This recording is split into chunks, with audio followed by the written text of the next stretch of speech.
deals with this World Refugee Day, and we're asking how receptive are world countries to refugees. Send us your comments at the agenda_SABC. Let's further this conversation now, and we're joined by Marc Gbaffou from the African Diaspora Forum to elaborate on World Refugee. Marc, thank you very much indeed for your time.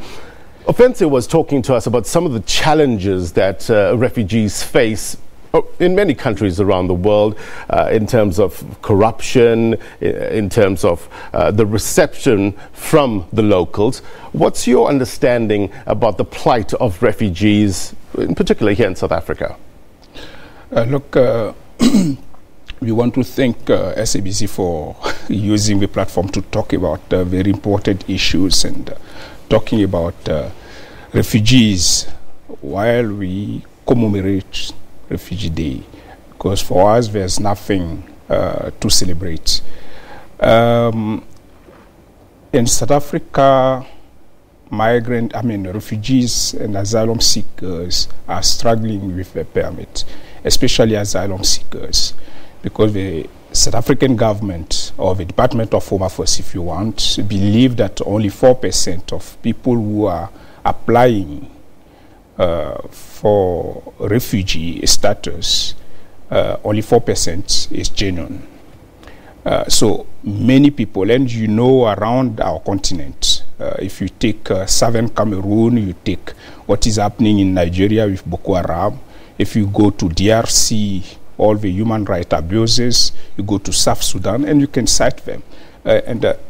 These are people who are facing some challenges, who are moving now to safer countries like South Africa to seek refuge. Unfortunately, when they arrive at Home Affairs, in fact, we a bit said that now Marabastad is called Desmond Tutu Center, a very great name, which now we are playing with, abusing people in that center.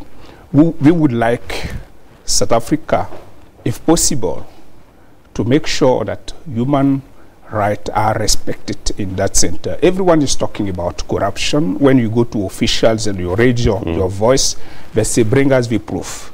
And because you are not an investigator, you cannot bring any proof. So that's the challenge they face: the documentation and the corruption in the centers. Yeah.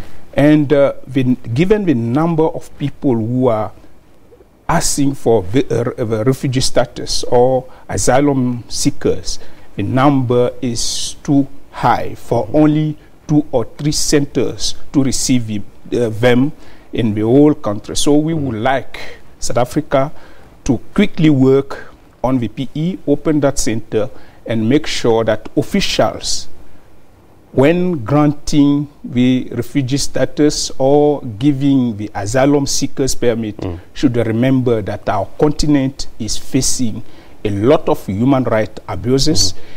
Refugees or asylum seekers are not only produced by war, they're also produced by human rights abuses. Take us through the process of somebody leaving their country and coming here to South Africa. What sort of documentation do they need? What's the criteria?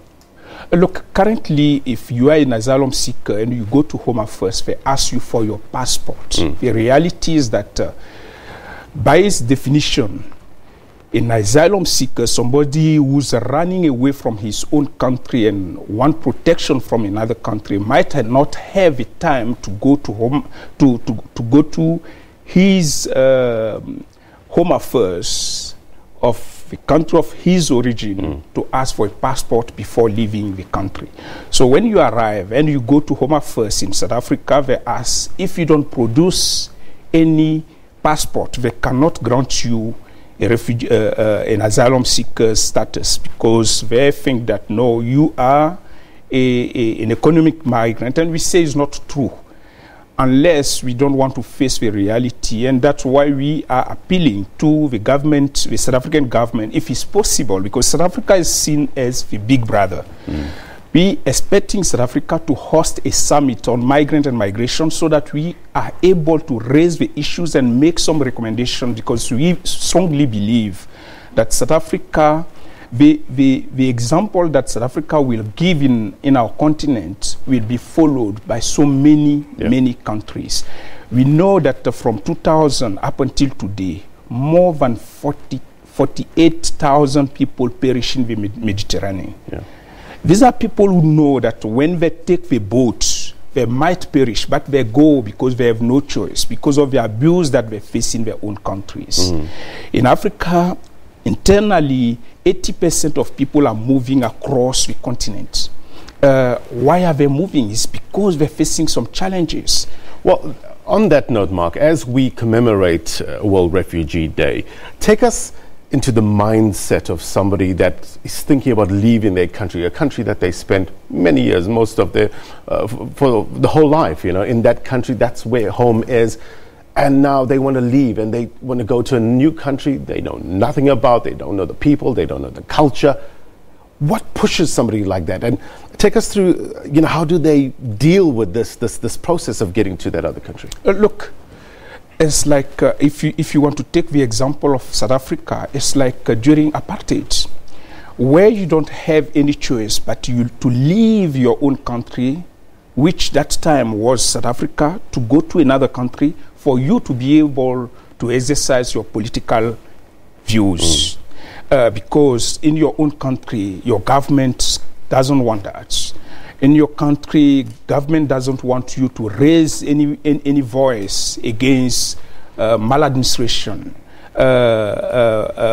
mismanagement of public funds, and so on. And you can cite them. And some tribal challenges in some countries.